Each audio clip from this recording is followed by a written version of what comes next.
If I'm not Bowser, I'm definitely freaking Wario. I'm no bitch-ass Toad. I'm not even in the same game as you bitches. Get this shit in overdrive, do or die, PlayStation Classic, it's an official thing. Let's talk about it. I was up at 3 a.m. last night drinking margaritas when I stumbled across this Twitter post about the PlayStation Classic, and I could have sworn that it was just another Raspberry Pi mod. You know those things that you could find on YouTube? The cute little 3D printed cases with the emulator on it, whatever. But no, damn sure enough, this is an official thing being released by Sony. Not in a million years did I actually see this coming, but yes, this is actually a thing, and that's really freaking cool. I think I'm one of the few people that thought, yeah, it would be really cool to see like a little mini PlayStation that I could plug in through HDMI and play some games off of with original controllers. That would be nice, but I really don't see much of a demand for it, but here it is. Caught me by surprise, caught me by surprise.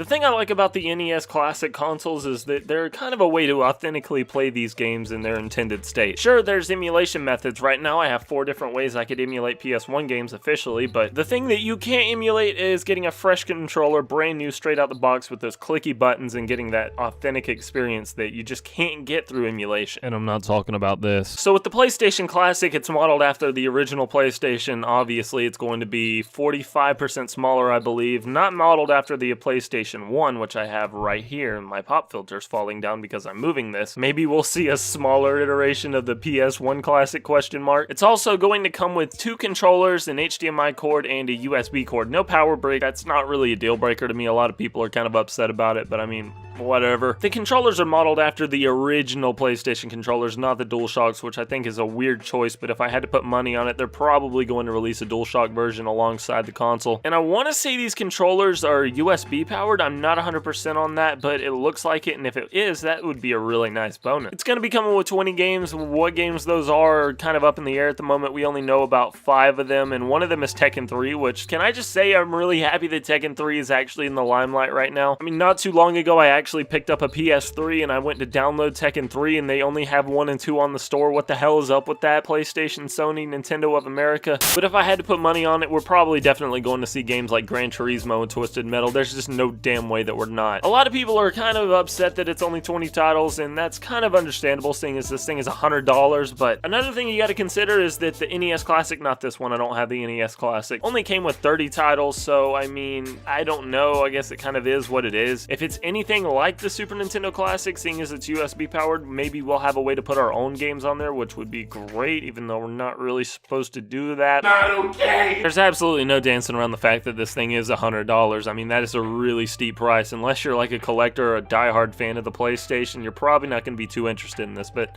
I guess that's kind of the point of this. I mean, that was the point of these classic consoles. The PlayStation was one of my first console gaming experiences, and as corny as it is to say, I pretty much grew up with the damn thing, and it's going to be a permanent memory that sits with me for the rest of my life. So seeing this kind of re-released in a way is kind of a big deal to me personally. It's one of those things that I really never would have expected to see, but I'm really glad that this is something that's going to exist. But again, the caveat to anybody new picking this up that maybe hasn't experienced the PlayStation library before is that this damn thing is expensive. The thing to me that makes the NES Classic and the SNES Classic a little more desirable is that it's not that easy to pick up the hardware, the games, the controllers, all in good conditions and for sometimes a reasonable price at all. You're not going to go out and pick up a copy of Earthbound for a couple of bucks. And it could be a pain in the ass for a lot of people to try to have like a good option to convert that old analog signal into HDMI. But with the PlayStation, you have so many options to play this library if you haven't before. PlayStations themselves are really cheap. I picked this one up with games and controllers for like 25 bucks in amazing condition. I also have a PS2 and a PS3 that I paid next to nothing for that can play PlayStation games, and PlayStation games themselves really don't go for that much. So if you wanted to get into the PlayStation library without spending 100 bucks on a classic console with 20 titles, you could do it pretty easily, but I think this is going to be a very cool plug and play, straightforward, you just plug it in and play it option, kind of like the Super Nintendo Classic if everything launches as planned, and I think that's going to be a really cool thing to experience. Plus, if you can add your own games to this thing, that is going to make it a very accessible way to play PlayStation games in HD without having to own a console that can do it backwards compatibly. Obviously, there's a lot more details we have to wait for, but as of right now, it's 100% buy for me. If everything goes smooth out the gate, I'm definitely going to be picking it up day one. But as for somebody that's never really gotten into the PlayStation library, they're kind of unsure about it, they don't really want to drop 100 bucks on something that's going to collect Quest, you could get into the PlayStation library for next to nothing. That's not even getting into the emulation side of things where you can play on your PC and ramp everything up to 11 and have a beautiful experience, but that is just a completely other topic. I kind of feel like I'm in the niche crowd for this. I don't feel like the majority of people are going to be extremely excited about this, but I honestly am thinking that I'm one of the fewer people that are really excited for this thing. I'm really interested to know if anybody that's really into the PlayStation like I am is actually interested in picking this up or not. There's a lot of different opinions floating around, especially with the whole ethics side of it and what PlayStation could do for backwards compatibility as a whole, but that's kind of a different topic. Drop your opinions in the comments. If you enjoyed this video, maybe check out some of my other stuff and see if it's for you. Until then, hopefully I'll see you guys in the next one. It's been T, and I really gotta pee.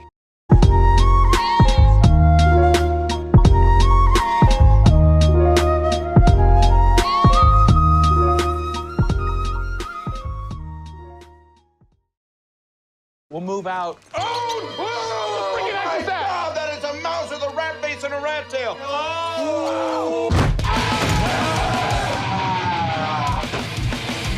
Falcon punch!